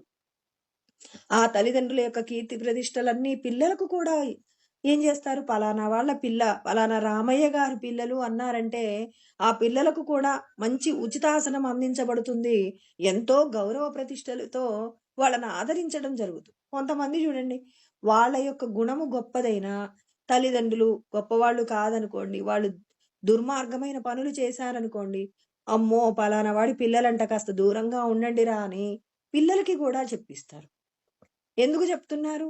అంటే ఇవన్నీ మీరు చేసిన కర్మల నిమిత్తంగానే, పూర్వజన్మలలో చేసిన కర్మల నిమిత్తంగా ఈ జన్మలో ఈశ్వరుడు మీకు ప్రసాదించినటువంటి సుఖము, దుఃఖం. సుఖమైతే సుఖం, దుఃఖమైతే దుఃఖం. ఏది దొరికిందో దానితో సంతోషంగా ఉండండి అని పరమాత్మ చెప్పిన నియమాన్ని మనం అంగీకరించి ఉన్న దానితో తృప్తిగా ఉందాం ఫస్ట్. ఇంకా ఆయన ఏమంటున్నాడు? ద్వంద్వాతీతో, ద్వంద్వముల నుండి విడిపడండి. ద్వంద్వములంటే సుఖము, దుఃఖము, తర్వాత ఎండ, వాన, శీతలము, ఇలా మనకు ఏదైతే మరి సుఖ దుఃఖాల రూపంలో కలుగుతున్నాయో ఆ సుఖ దుఃఖాల రూపంలో కలిగిన విషయాల యందు సుఖము కలిగితే పొంగిపోకండి, దుఃఖం కలిగితే కృంగిపోకండి. అందుకే మనకు ముందు ముందే చాలా విషయాలు చెప్పారండి కృష్ణ పరమాత్మ. ద్వంద్వములంటే ఏమన్నాడు? దుఃఖేష్వనుద్విగ్నమనాః సుఖేషు విగత స్పృహ వీతరాగ భయక్రోధ స్థిత నిరుచ్యతే అంటాడు. అంటే ఏమన్నాడు? సంతోషాలు ఉండగానే నేను అందరికంటే గొప్ప కులంలో పుట్టానని చెప్పేసి మీరు సంతోషంతో పొంగిపోమాకండి. అదేది శాశ్వతం కాదని గుర్తుపెట్టుకోమంటున్నాడు పరమాత్మ. ఏమంటున్నాడు? ఉన్నదాంతో సంతోషంగా ఉండమంటాడు. ఉన్నదానిని అహంకరించకండి అని కూడా చెప్తున్నారు. అహంకార బుద్ధి మిమ్మల్ని ఏం చేస్తుంది? రాగంలో పడవేస్తుంది. ప్రతి చిన్న విషయాన్ని చూసి భయపడుతుంటారు. ఇంకా కోపాన్ని కూడా కలిగిస్తుంది. కాబట్టి భగవంతుడు ముందు మనందరికీ ఏం చెప్తున్నాడు?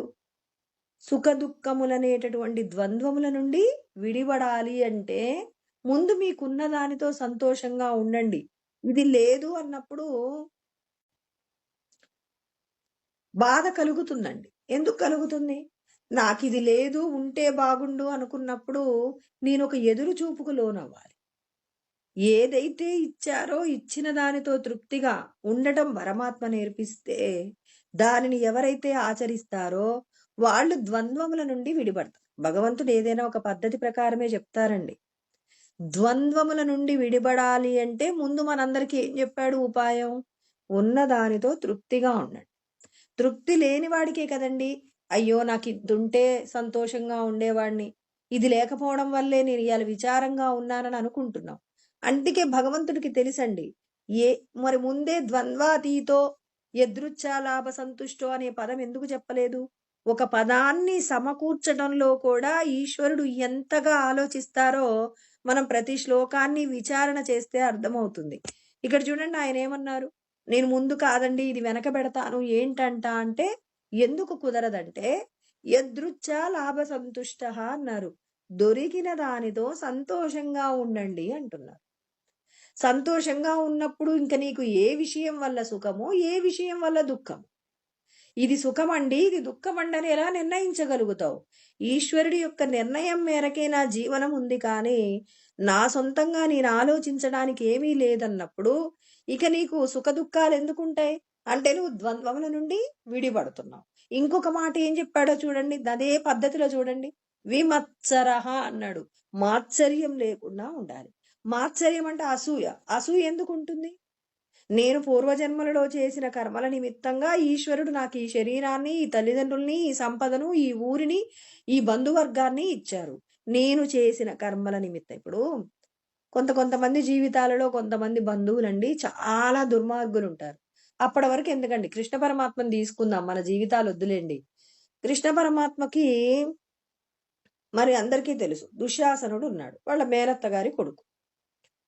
మరి మేనత్త గారి కొడుకు ఎప్పుడు చూసినా కృష్ణ పరమాత్మను ఎప్పుడూ తిడుతూనే ఉంటాడు. వాళ్ళ అత్తగారికి ముందే ప్రామిస్ చేస్తాడు, ఇతడు అనేక రకాలైనటువంటి వికారాలతో పుడతాడట దుశ్శాసనుడు. సారీ, దుశ్శాసనుడు కాదనుకుంటాను, ఆయన పేరేం పేరంటే అదే వాళ్ళ మేనత్త కొడుకండి. ఆయన ఏం చేస్తాడు, ఎప్పుడు కూడా కృష్ణ పరమాత్మ అదేనండి, ఆయన శంఖం చేత ఆయన గద చేత ఆయన ఏమంటారు, దానికి ఉన్నటువంటి చక్రం చేత చంపబడతాడు. ఆ చంపబడినటువంటి వ్యక్తి ఎవరైతే ఉన్నారో, అంటే వీళ్ళ మేనత్త కొడుకు పుట్టినప్పుడు చాలా రకాలైనటువంటి వికారాలతో పుడతాడు. మరి వికారాలతో పుట్టినప్పుడు వాళ్ళ అమ్మగారికి చెప్తారట ఆకాశవాణి, ఈ పిల్లవాడిని ఎవరైతే ఎత్తుకుంటారో, ఎత్తుకున్నటువంటి వాళ్ళు అప్పుడు ఈయన యొక్క వికారం అంతా పోతుంది, వాళ్ళ చేతిలోనే ఇతడు ఎప్పటికైనా చనిపోతాడు అని చెప్పేసి చెప్తారంట. అప్పుడు ఆ వ్యక్తి ఏం చేస్తాడు అంటే, ఇక ఎప్పుడు కృష్ణ పరమాత్మను తిడుతూనే ఉంటాడు. తిడుతూ ఉన్నప్పుడు 100 తప్పులు అయిపోయిన తర్వాత కృష్ణ పరమాత్మ చేతిలో చంపబడతాడు. అంటే అక్కడ పరమాత్మ స్వరూపాలకే తప్పలేదు. ఏంటి, దుర్మార్గులైనటువంటి వాళ్ళు పక్కనే ఉంటారు అనేటటువంటి సత్యం మనకి అర్థం చేసుకోవాలి. అంటే మన దగ్గర కూడా దుర్మార్గులైన వాళ్ళు మన చుట్టూనే ఉంటారు. బంధువులలో ఉండవచ్చు, పక్కింటి వాళ్ళ రూపంలో ఉండవచ్చు, ఏదో ఒక రూపంలో ఎక్కడో ఒక చోట ఉంటారండి. మరి పరమాత్మ చెప్తున్నారు, మీరు చేసుకున్న కర్మల నిమిత్తంగానే వాళ్ళు మీకు దొరికారు కానీ, మీరు మిమ్మల్ని బాధ పెట్టడానికి పరమాత్మ కావాలని ఎక్కడా ఎవరిని తెచ్చిపెట్టారు. మీరు ఈ చేసినటువంటి కర్మలలో ఉన్నటువంటి దోషాలే మీకు అలాంటి వ్యక్తులను తీసుకొచ్చి పక్కన పెట్టేటటువంటి ప్రయత్నం. అంటే మీ యొక్క పాపపు కర్మను ఏం చేస్తాడు ఈశ్వరుడు, వాళ్ళ చేత పోగొట్టే ప్రయత్నం చేస్తారు. అందుకే పరమాత్మ అంటున్నారు, ఇప్పుడు యదృచ్ఛా లాభ సంతుష్ట అంటే ఏంటి, ఇక్కడ ఉన్న దానితోనే తృప్తిగా జీవించండి అన్నప్పుడు ఇక్కడ పరమాత్మ ఎవరి మీద నీకు అసూయ ఉంటుంది? మాత్సర్యం ఎక్కడదండి? నీకున్న దాంతో, నీకెవరో చెడ్డవాడు బంధువుగా ఉన్నాడు, మంచివాడు బంధువుగా ఉన్నాడు, ఇలా నువ్వు చేసుకున్న కర్మలను బట్టి నీకున్న ఐశ్వర్యము, నీకున్న సమస్తము కూడా, వీటి చేత నువ్వు ఎవరి మీద కూడా మాత్సర్యాన్ని, అసూయను కలిగి ఉండకూడదు. మీ బంధువులలోనే కొంతమందికి అధికమైన సంపదలు ఉండవచ్చు, వాళ్ళు మీ అహంకారం చేత మిమ్మల్ని ఎత్తి పొడుపు మాటలతో నింద చెయ్యవచ్చు. మరి అలా నింద చేసినా నువ్వు కృంగిపోకూడదు. ఎందుకంటే అది నువ్వు తెచ్చుకున్న కర్మ కాబట్టి ఖచ్చితంగా దాన్ని అనుభవించాలి. వీలైతే మనం ముందే చెప్పుకున్నాం, ఏమన్నా ఇష్టం లేని వాళ్ళు మనల్ని ఇబ్బంది పెడతారు అనుకున్నప్పుడు ఇంద్రియాలను ఎలా నిగ్రహించుకోవాలి? మనం ఒక తాబేలు ద్వారా మనం ఆ నీతిని కూడా తెలుసుకున్నాం. అంటే నీకు ప్రమాదం జరుగుతుంది అనుకున్నప్పుడు నీ యొక్క స్వవిచారణ చేత నిన్ను నువ్వు కాపాడుకునే ప్రయత్నం చేస్తే, అప్పుడు పరమాత్మ ఏమంటున్నారు, ఎవరైతే స్వవిచారణ చేత, అంటే ఎవరి మీదనో ఆధారపడట్లా, భగవంతుడా నన్ను రక్షించండి స్వామి, మీరే కాపాడాలండి అంటే పరమాత్మ ఏమంటున్నారు, నేను చెప్పిన జ్ఞానాన్ని విచారణ చేత మీరేం చేయాలి, మీరు అక్కడ తగు ప్రయత్నముల చేత మిమ్మల్ని మీరు కాపాడుకునే ప్రయత్నం చేస్తే అప్పుడు నేను మీకు రక్షణగా ఉంటానన్నారు. అంటే ఎవరు ఏది చేసుకున్నా మీరు చేసుకోవాల్సిందే తప్ప నేనేం చేస్తాను, కేవలం చూస్తుంటాను. మంచి చేసే వారికి నేనేం చేస్తాను, వాళ్ళు అనుభవించే శిక్షలో తీవ్రత తగ్గిస్తాను. దుర్మార్గమైన పనులు చేసేవారికి వాళ్ళు అనుభవించేటటువంటి కష్టాన్ని పెంచుతాను. అంటే మంచి వాళ్లకు ఏం చేస్తారు? వాళ్ళు ప్రయత్నం చేత మంచి పనులు చేస్తున్నప్పుడు వాళ్ళని రక్షిస్తానంటున్నారు. కానీ మీ యొక్క కర్మలో మాత్రం నేను జోక్యం చేసుకోనని కూడా చెప్పారు. ఎందుకండి? ఆయనే జోక్యం చేసుకుంటే ఇవాళ మనం సత్పురుషులైన గురువులను చేరాల్సిన అవసరం లేదు. తర్వాత సంతోషం కోసం పరిగెత్తాల్సిన అవసరం లేదు. మనస్సు నిగ్రహం అవసరం లేదు. విచారణ అవసరం లేదు. అన్నీ పరమాత్మ చూసుకుంటాడని భగవంతుణ్ణి మాత్రమే పూజించొచ్చు. కానీ భగవంతుడి యొక్క పూజతో పాటుగా ఏం జరగాలి అంటే, విచారణను చెయ్యాలి అంటే మనస్సుకు ఈశ్వరుడి యొక్క జ్ఞానం నేర్పించాలి. ఈశ్వరుడి యొక్క జ్ఞానము సద్గురువుల ద్వారానే అందుతుంది.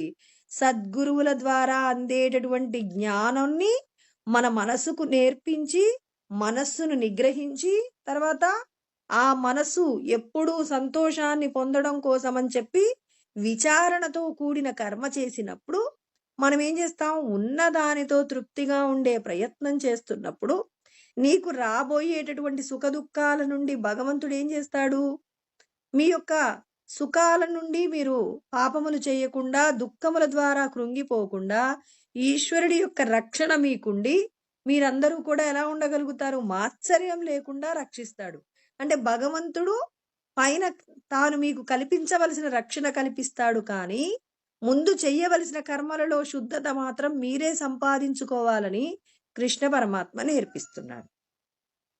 మాత్సర్యం లేకుండా అంటే ఒకరి యొక్క ఐశ్వర్యాన్ని చూసి మనకి ఏం కలుగుతుంది? అసూయ కలుగుతుంది.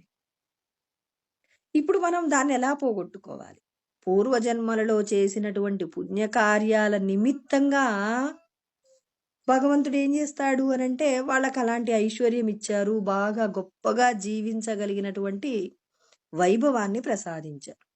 ఒకవేళ ఇప్పుడు వాళ్లకు ఆ ఐశ్వర్యం చేత అహంకారం వచ్చిందనుకోండి, ఆ అహంకారం చేత అవతల వాళ్ళని తక్కువ చూస్తున్నారనుకోండి, ఆ పాపం వాళ్ళది. అది మీకెందుకు? ఇప్పుడు దాని గురించిన ఆలోచన మీకొద్దు. భగవంతుడు ఏమంటున్నారు? వాళ్ళు అలా ప్రవర్తిస్తున్నారు, ఐశ్వర్యం ఉంటే అణిగిమణిగి ఉండొచ్చు కదా అని మనం అనుకుంటాం. కానీ ఆ ఐశ్వర్యమే ఆభరణము అనుకొని అందరినీ కూడా తక్కువ చేసి చూస్తూ సంతోషపడగలిగినటువంటి మన ప్రవృత్తి ఉంది అంటే, అంత ఐశ్వర్యాన్ని పొందగలిగినటువంటి పుణ్యము ఉంది. ఆ ఐశ్వర్యం చేత అహంకరిస్తున్నారంటే వాళ్ళ లోపల రజో తమో గుణాల తీవ్రత కూడా, అంటే ఐశ్వర్యం ఉంది కదా అని చెప్పి కనపడిన ప్రతి సుఖాన్ని అనుభవిస్తున్నప్పుడు రజో తమో గుణాల తీవ్రత ఎక్కువైనప్పుడు అవతలి వాళ్ళను గేలి చేసినట్టుగా అహంకారంతో వాళ్ళని ఏం చేస్తారు? చాలా తక్కువ చేసి చూసే ప్రయత్నం చేస్తారు. అలా ప్రయత్నం చేసే వాళ్ళ యొక్క అహంకారానికి వాళ్లే బలవుతారు. కానీ నీకు అనవసరం అంటాడు పరమాత్మ. అంటే ఇక్కడ నువ్వేం చేయాలి? వారి యొక్క పుణ్యం, వాళ్ళ యొక్క ఐశ్వర్యం. వాళ్ళు అహంకరిస్తున్నారంటే వాళ్ళ యొక్క ఆచరణలో, వాళ్ళ యొక్క పద్ధతులలో ఉన్నప్పుడు సుఖాలు అనుభవించడంలో వాళ్ళకేంటి? భగవంతుడు శాస్త్రం నందు చెప్పబడిన విషయాల యందు వీళ్ళకు శ్రద్ధ లేకపోవడం వల్ల, వాళ్ళ జీవితంలో క్రమబద్ధీకరణ లేకపోవడం వలన వాళ్ళు ఏం చేస్తున్నారు? అనుభవించకూడని రీతిలో అనుభవిస్తున్నారు. కాబట్టి వాళ్ళు ఏం చేస్తారు? అనేక దుఃఖాలను పొందుతారు. ఆ పొందినటువంటి దుఃఖాలు ఏమవుతున్నాయి? అనేక రకాలైన సంతోషాలు పొందుతారు. ఆ పొందిన సంతోషాలు ఏమవుతాయంటే కొద్ది రోజులకు దుఃఖాలుగా మారతాయి. ఒక రోజున సంతోషం, విచ్చలవిడి సంతోషం ఒక రోజున అతిపెద్ద ప్రమాదానికి హేతు అవుతుంది. కాబట్టి అవతలి వారి యొక్క ఐశ్వర్యాన్ని చూసి నీకు ఇన్ని విషయాలు కనపడాలి. ఒకవేళ కొంతమంది ఐశ్వర్యం ఉన్నప్పటికీ కూడా ఎప్పుడూ పరోపకార నిమిత్తంగా జీవిస్తున్నారనుకోండి, అప్పుడు మనం ఏం చేయవచ్చు? వీళ్ళు భగవంతుడు చెప్పినటువంటి ఏవైతే సుగుణాలు ఉన్నాయో ఆ సుగుణాలతోనే జీవిస్తున్నారు. ఈశ్వరా, వీళ్ళు ఇంకా ఇంకా వృద్ధిలోకి రావాలని మీరు ఒక ఆశీర్వాదం చెయ్యండి. అవతలి వాళ్ళు సంపదల చేత అహంకరిస్తున్నప్పుడు వాళ్ళకి శిక్ష పడాలని కూడా కోరుకోకూడదట. ఈశ్వరుడు చెప్తారు, అవతలి వారి యొక్క పాపాన్ని తెలుసుకొని వాళ్ళు ప్రాయశ్చిత్తం పొందేలాగా మీరు అనుగ్రహం చెయ్యండి అని పరమాత్మని వేడుకోవాలట. అంటే ఒక తప్పు చేస్తున్న వ్యక్తి తన తప్పును తాను తెలుసుకోగలిగినటువంటి శక్తిని ప్రసాదించమని, ప్రాయశ్చిత్తాన్ని చేసుకోవడానికి అవకాశం ఇవ్వమని భగవంతుణ్ణి వేడుకోవాలి. కానీ భగవంతుడా, వీళ్ళకి ఇలా జరగాలి, వీళ్ళు ఇలా చేశారు, వీళ్ళకి ఎప్పటికైనా శిక్ష పడాలి అని కోరుకోవడం కంటే అవతలి వ్యక్తి తాను చేసిన తప్పును తెలుసుకునేలాగా చెయ్యండి అని కోరుకోవడంలో మనం ఎంతో విజ్ఞతతో ప్రవర్తించిన వాళ్ళం. చూడండి, అవతలి వాళ్ళు తప్పు దిద్దుకున్నారంటే అతడు పడేటటువంటి వేదన ఎంతుంటుందండి? ఇప్పుడు ఒక వ్యక్తి తప్పు చేశాడు. ఆ తప్పు చేసిన వాడికి శిక్ష పడటం అంటే ఏంటి? మనమేమనుకుంటాం? ఇప్పుడు మనల్ని తిట్టిన వాడు కింద పడ్డాడు అనుకోండి, బైక్ మీద పోతూ కింద పడ్డాడు. పరమ సంతోషాన్ని పొందుతాం. అబ్బా! వీడు నన్ను తిట్టిపోయాడు కాబట్టి కింద పడ్డాడు అని చెప్పి సంతోషపడతాం. అలా కాకుండా మనం ఎలా కోరుకోవాలంటే, ఈశ్వరా, ఇతడు అహంకారం చేత ఎవరిని ఏ మాట మాట్లాడుతున్నారో తెలియక ప్రవర్తించాడు. తాను చేసిన తప్పును తాను తెలుసుకునేలాగా చెయ్యండి స్వామి అని మీరు వేడుకున్నారు. తన తప్పును తాను తెలుసుకుంటే ప్రాయశ్చిత్తాన్ని పొందుతాడు. చూడండి, ఇప్పుడు నేను ఒక పనిని చేసి అవతల వాళ్ళని తిట్టానండి. తిట్టేసి నేను మంచి పని చేశానని నేను అనుకుంటున్నాను అనుకోండి. కొద్ది రోజుల తర్వాత ఒక మంచి వ్యక్తిని నేను తిట్టాను అనేటటువంటి విషయం నాకు అర్థమైంది. ఎవరో చెప్పారు, మీరు పలానా రోజున మాట్లాడిన వ్యక్తి ఎంత గొప్పవారో తెలుసా మీరు అని వాళ్ళు చెప్పారు. చెప్పినప్పుడు వాళ్ళ యొక్క మంచితనాన్ని మనం అర్థం చేసుకున్నప్పుడు ఇప్పుడు మనం పడే వేదన ఎంత ఉంటుందండి? నేను ఎంత అహంకారం చేత ప్రవర్తించాను, అసలు అలాంటి వ్యక్తిని నేను ఆ మాట అనవచ్చునా అనకూడదా అనేటటువంటి ఆలోచన విచక్షణ లేకుండా నేను ప్రవర్తించానని నేను బాధపడేటటువంటి బాధకు వర్ణనాతీతం. అవతల వ్యక్తికి శిక్ష, నిజమైన శిక్ష ఏంటంటే తన తప్పును తాను తెలుసుకునేలాగా చెయ్యమని భగవంతుణ్ణి వేడుకుందాం.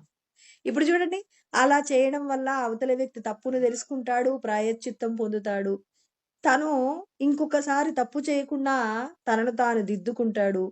తాను భగవంతుడి జ్ఞానం తెలుసుకుంటే లోకానికి ఏం చేస్తాడు?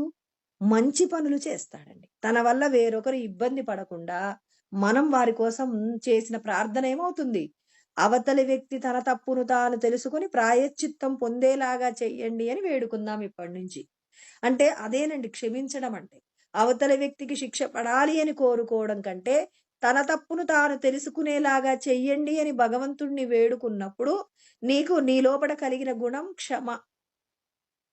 ఆ క్షమ ఏమవుతుంది అనంటే నీకు వేరొకరి మీద అసూయ లేకుండా చేస్తుంది, మాత్సర్యం లేకుండా చేస్తుంది. కాబట్టి భగవంతుడు అంటున్నారు, వేరొకరిని చూసి మీరు మాత్సర్యంతో అసూయ చేత ఉండకండి.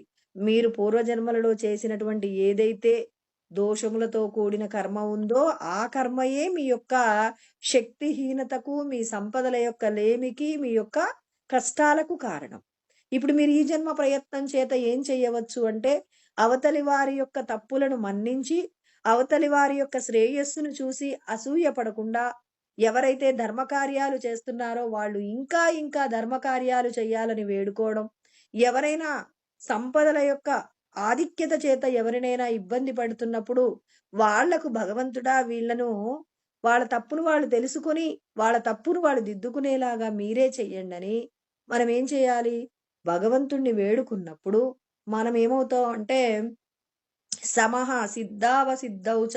అంటే మనకి ఒక కర్మ చేసినప్పుడు మంచి జరిగినా చెడు జరిగినా కూడా సమంగా స్వీకరించగలిగిన శక్తి మనకు వస్తుంది. కాబట్టి కృత్వాపి న నిబధ్యతే. నువ్వు ఒక కర్మ చేసినా నీకు కర్మ వలన అంటుకోవడం ఉండదు. తామరాకు పైన నీటి బొట్టులాగా నువ్వు కూడా భగవంతుణ్ణి తెలుసుకోగలుగుతావని ఈశ్వరుడు మనకు జ్ఞానబోధ చేస్తున్నారనమాట. అంటే మనమందరం ఏం చేయాలి? మనం ఎక్కడైతే పుట్టామో, ఏ కులమునందు ఏ విధమైనటువంటి సంపదలు, ఎవరైనా ఎలాంటి తల్లిదండ్రులు, బంధువులు, స్నేహితులు ఎవరు కలిగారో వాళ్ళందరి చేత తృప్తిగా ఉండాలి. నువ్వెవరెవరికి రుణపడి ఉన్నావో రుణానుబంధాన్ని తీర్చడానికే పరమాత్మ మనకి శరీరం ఇచ్చారు. కాబట్టి మనకు కలిగినటువంటి ఏదైతే శరీరం ఉందో దీనికి సంబంధించిన సమస్తాన్ని చూసి తృప్తిగా ఉండాలి. తృప్తిగా ఉండి సుఖ దుఃఖములనేవి ఖచ్చితంగా అనుభవించి తీరవలసిందే అని వాటి నుంచి విడిపడే ప్రయత్నం చెయ్యాలి. తర్వాత వేరొకరి యొక్క ఐశ్వర్యాన్ని చూసి, వేరొకరిని చూసి మాత్సర్యాన్ని పోగొట్టుకోవాలి. అసూయ లేకుండా నువ్వు కర్మ చేస్తున్నప్పుడు ఇప్పుడు నువ్వు చేసే కర్మ ఏమవుతుందంటే, ఒకవేళ నువ్వు ఒక పని చేస్తే లాభం వచ్చినా నష్టం వచ్చినా నువ్వు విచారం పొందకుండా ఉండి సమస్థితిలో భగవంతుడు నాకేదిస్తే అది సంతోషం, మళ్ళీ మొదటి దగ్గరికి వస్తున్నాం. యదృచ్ఛా లాభ సంతుష్ట. ఉన్న దానితో దేవుడు నాకు ఏదిస్తే దానితో తృప్తిగా ఉంటానన్నప్పుడు ఇప్పుడు నువ్వు దుఃఖమొచ్చిందని కృంగిపోతూ వేరొకరిని నిందించట్లేదు. నిందించలేదు కాబట్టి కర్మఫలం మీకు అంటలేదు. సంపదలు వచ్చాయని ఎవరి మీదనో పెద్దగా ప్రత్యేకంగా ఆకర్షణ లేదు. పలానా వాళ్ళ వల్లే నాకిది జరిగిందని కాకుండా భగవంతుడికి కృతజ్ఞత. చెడు జరిగింది, భగవంతుడికి క్షమాపణ చెప్పుకుంటూ మంచి చెడు ఫలితముల గురించిన విచారణలో ఎవరైతే సమస్థితిలో ఉంటారో అలా ఉన్నవారికి కర్మ అంటబడదు అని చెప్పేసి కృష్ణ పరమాత్మ మనకిక్కడ 22వ శ్లోకంలో చెప్పారు. ఇంకా 23వ శ్లోకంలో చెప్పబోతారనమాట. కామము, క్రోధం అనేటటువంటి ద్వంద్వాల నుండి విడిపడాలి, రాగద్వేషాల నుంచి విడిపడాలి. గతంలో జరిగినటువంటి ఏవైతే సుఖ దుఃఖాలుంటాయో వాటి గురించినటువంటి విషయాలన్నీ విడిచిపెట్టాలి అని గత సంగస్య ముక్తస్య రాగద్వేషాల నుంచి విడిపడాలి. మరి జ్ఞానంతో కూడి కర్మ చెయ్యాలని చెప్పేసి భగవంతుడికి ప్రీతికరమైనటువంటి దైవ సంబంధమైన కార్యాలు చేస్తే మీరు నన్ను చేరుకుంటారు అనే సత్యాన్ని కూడా మనకు తర్వాత శ్లోకంలో చెప్పబోతారు. దానిని రేపు తెలుసుకుందామండి. ఓం సహనావతు సహనౌ భునక్తు సహ వీర్యం కరవావహై తేజస్వినావధీతమస్తు మా విద్విషావహై. ఓం శాంతి శాంతి శాంతి. ఓం ఆప్యాయంతు మమాంగాని వాక్ప్రాణచక్షు శ్రోత్రమతో బలమింద్రియాణి చ సర్వాణి సర్వం బ్రహ్మోపనిషదం మా. అహం బ్రహ్మ నిరాకుర్యాం మా బ్రహ్మ నిరాకరణోద. నిరాకరణమస్త్వ నిరాకరణం మే అస్తు. తదాత్మని నిరతేయా ఉపనిషత్సు ధర్మాస్తే మయి సంతు తే మయి సంతు. ఓం శాంతి శాంతి శాంతి. హరి ఓం స్వస్తి.